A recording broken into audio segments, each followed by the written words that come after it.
మమ్ము నడిపించిన కాపరివి, పోపించుచునే కృపను చూపుచు మమ్ము పోషించిన మా తండ్రివి.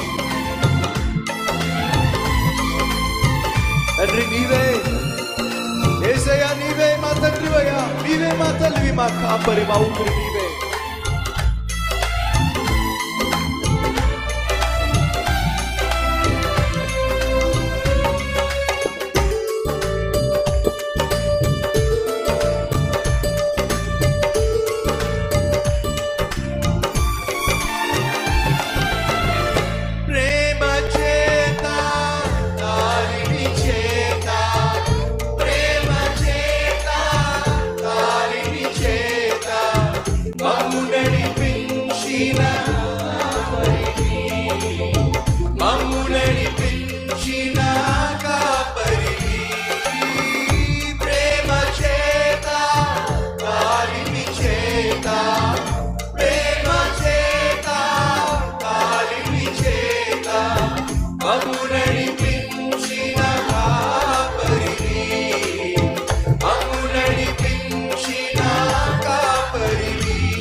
యేసయ్యా నీవే, యేసయ్యా యేసయ్యా యేసయ్యా యేసయ్యా నీవే, యేసయ్యా యేసయ్యా యేసయ్యా యేసయ్యా నీవే, యేసయ్యా నీవే మా తండ్రివి, నీవే మా తండ్రివి, నీవే మా తల్లివి, నీవే మా తండ్రివి,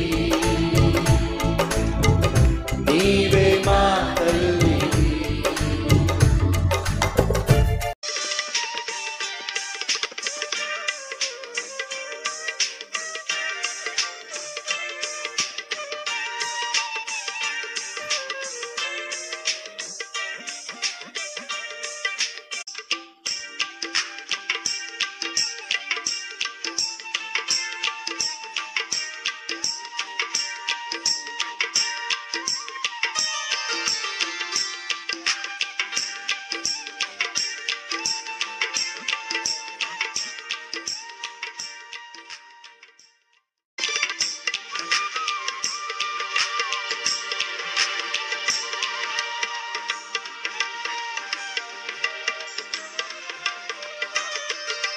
సహోదరి సహోదరులు, రక్షించబడ్డాం.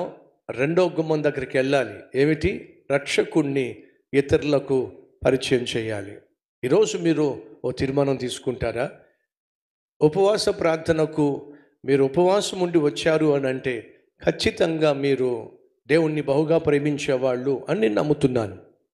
ఆదివారం వచ్చే క్రైస్తవులు ఉన్నారు, కానీ శుక్రవారం ఉపవాసం ఉండి ప్రార్థన చేస్తున్నావు అంటే క్రైస్తవ విలువలలో ఒక అడుగు ముందుకేస్తున్నావు, లేక లోతైన అనుభవంలోకి నువ్వు వెళ్తున్నావు అనేది స్పష్టం. కాబట్టి మీతో పంచుకుంటున్నాను. ఈరోజు దీన్ని సవాలుగా తీసుకుంటారా?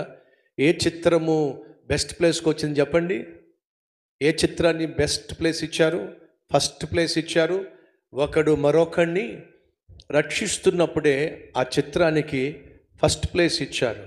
సహోదర సహోదరి, పరలోకంలో ఎవరు ఫస్ట్ ప్లేస్లో ఉంటారో తెలుసా? చెప్పండి, ఎవరుంటారో ఫస్ట్ ప్లేస్లో? నువ్వేమైనా బంగారం పట్టుకెళ్ళగలవా? బిర్యానీ పట్టుకెళ్ళగలవా? లేదా కంచి జర్రీ చీరేమైనా పట్టుకెళ్ళగలవా? సహోదరి, ఏం పట్టుకెళ్ళవు? నువ్వు ఏం పట్టుకెళ్ళగలవు? కేవలము నువ్వు క్రీస్తు ప్రేమను చూపించటం ద్వారా, క్రీస్తు క్షమను కనపరచటం ద్వారా, సువార్తను అందించటం ద్వారా ఎవరెవరైతే జీవితాలు బాగుపడినాయో వాళ్ళనే కదా నువ్వు పరలోకానికి తీసుకెళ్ళగలిగింది.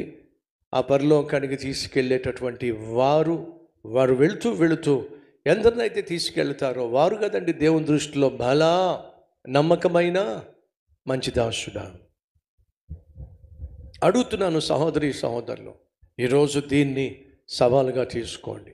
వచ్చిన మీరు కాస్త మరొకరు ఎవరైతే పాడైపోతున్నారో, రక్షణ లేకుండా ఉన్నారో వారిని ప్రభువు సన్నిధికి నడిపించి వారు బాగుపడులాగున మీరు దోహదపడితే, తాగుబోతుగా తిరుగుబోతుగా అమ్మ నాన్న మాట వినకుండా ఇష్టానుసారంగా జీవిస్తూ చదువు సంధ్యలు లేకుండా పాడైపోతున్న ఒక కొడుకు కానీ ఒక కూతురు కానీ మీ యొక్క పరిచర్య ద్వారా వాళ్ళు బాగుపడ్డారనుకోండి, అమ్మకు నాన్నకు సంతోషాన్ని పంచిపెడుతున్నారు.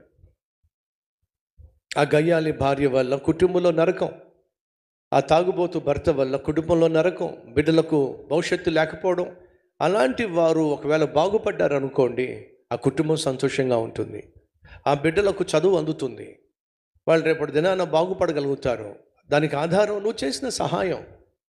కాబట్టి దేవుడు ఆశిస్తుంది ఏమిటయ్యా అంటే, నువ్వు అనేకులను బాగు చేయాలని, అనేక మంది బాగుపడులాగున నీ వంతుగా నువ్వు చేయగలిగింది చేయాలి అని దేవుడు ఆశిస్తున్నాడు. ఈరోజు ఒక తీర్మానం తీసుకుంటావా?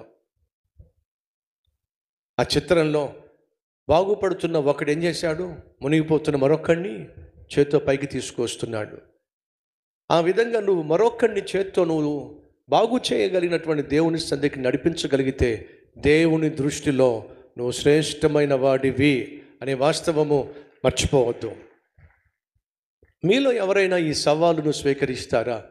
బాగుపడిన నేను 10 మంది బాగుపడే విధంగా నా వంతుగా నేను చేయగలిగిందంతా చేస్తాను అన్న వాళ్ళు చూపిస్తారా?